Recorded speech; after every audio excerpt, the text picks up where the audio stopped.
श्री संजय सिंह। बात मान्यवर मणिपुर का विषय, मुझे याद है कि जब मैंने इस पर अपना विरोध दर्ज कराया था तो मुझे लगता है कि हिंदुस्तान के संसदीय इतिहास में जब से संसद बनी है, कोई सदस्य अगर सबसे लंबे समय तक निलंबित रहा है तो वो मैं रहा हूं, क्योंकि मैंने मणिपुर का मुद्दा उठाने का एक प्रयास किया था। ये कोशिश की थी कि आप वहां के लोगों का दर्द सुन लीजिए, ये कोशिश की थी कि वहां के लोगों की तकलीफ को आप समझ लीजिए और उसका कुछ समाधान निकालिए।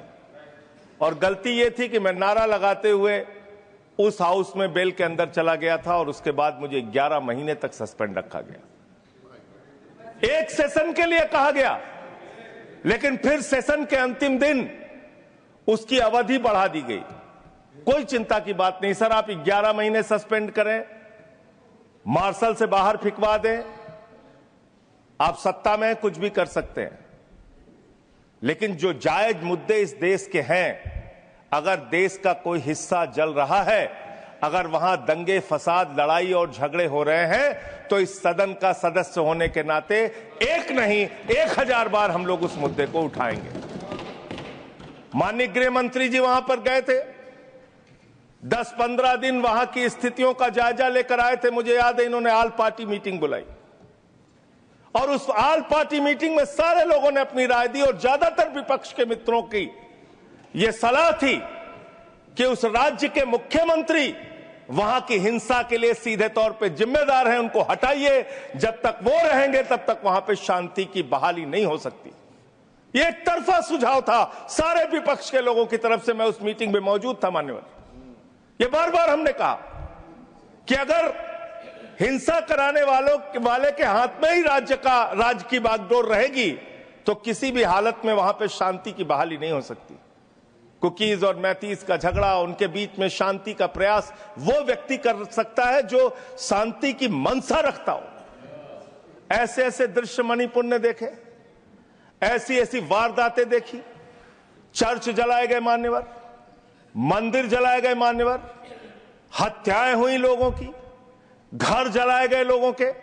और इतना ही नहीं मान्यवर, शर्म उस दिन सबसे ज्यादा पूरे हिंदुस्तान को आई, लोगों का सिर शर्म से झुक गया जब एक कारगिल योद्धा की पत्नी को निर्वस्त्र करके घुमाया गया। कारगिल योद्धा के पत्नी को मान्यवर। और उस कारगिल योद्धा ने बयान दिया, उसने कहा कि देश की सुरक्षा के लिए, देश की रक्षा के लिए मैंने कारगिल की लड़ाई तो लड़ी, भारत माता को तो बचाया, लेकिन अपनी पत्नी को नहीं बचा पाया। यह क्या हम सब के लिए शर्मिंदगी का विषय नहीं है? यह क्या हम सब के लिए पीड़ा का विषय नहीं है? यह क्या हम सब के लिए दुख का विषय नहीं है? हमने क्या किया उनके साथ?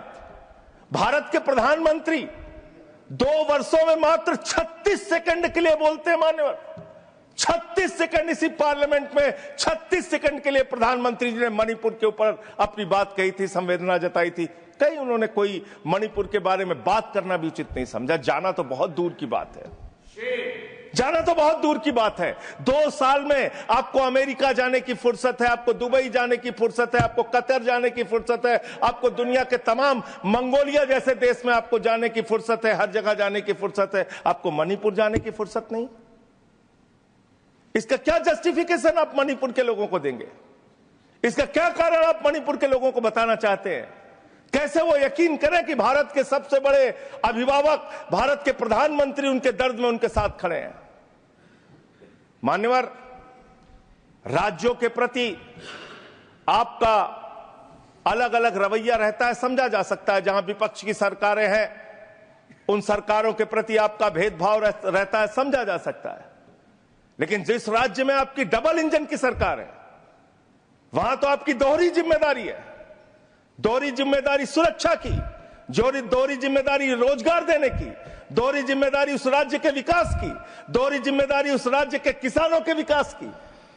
आपकी तो दोहरी जिम्मेदारी है।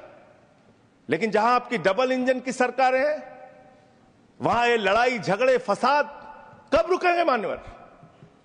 उत्तर प्रदेश की हालत देख लीजिए। कोई त्योहार आता है, होली आए तो 10 दिन पहले से बवाल शुरू, दिवाली आए तो 10 दिन पहले से बवाल शुरू, रामनवमी आए तो 10 दिन पहले से बवाल शुरू, ईद आए तो 10 दिन पहले से बवाल शुरू। इससे क्या हासिल कर लेंगे आप? क्या मिल जाएगा? देश का एक हिस्सा मणिपुर, जहां पर पिछले 2 साल से दंगे, फसाद, हिंसा, नफरत, लड़ाई, झगड़े चल रहे हैं, उस राज्य में अंततोगत्वा आपको राष्ट्रपति शासन लगाना पड़ा। और मुझे तो लगता है आपको तब लगाना पड़ा और आपको तब समझ में आया जब 2024 में 2 की दोनों सीटें आप लोकसभा की वहां पर हार गए, तब आपको लगा कि नहीं, अब कुछ सुधार करने की जरूरत है, अब शायद कोई राजनीतिक सत्ता के परिवर्तन की जरूरत है। तब आपने अपने मुख्यमंत्री को वहां से हटाया, जो सारे अपराधों के लिए सीधे तौर पर जिम्मेदार था। उस मीटिंग में भी हम लोगों ने कहा था, आज फिर आपके सामने दोहरा रहा हूं मान्यवर, और इसलिए मैं आपसे सिर्फ इतना कहना चाहता हूं आपके माध्यम से, माननीय गृह मंत्री जी यहां पर हैं, बस अंतिम बात कह के खत्म करता हूं। आपने राष्ट्रपति शासन लगाया है, वहां के लोगों का विश्वास जीतिए और चुनावी प्रक्रिया में, लोकतांत्रिक प्रक्रिया में एक आपसी भाईचारा और सहमति जो 2 समुदायों के बीच में पिछले 2 साल से बिगड़ी हुई है, उसको बहाल करने की, बनाने की कोशिश कीजिए और चुनाव की प्रक्रिया में जाइए, लोकतंत्र की वहां पे बहाली कीजिए। बहुत बहुत धन्यवाद। निरंजन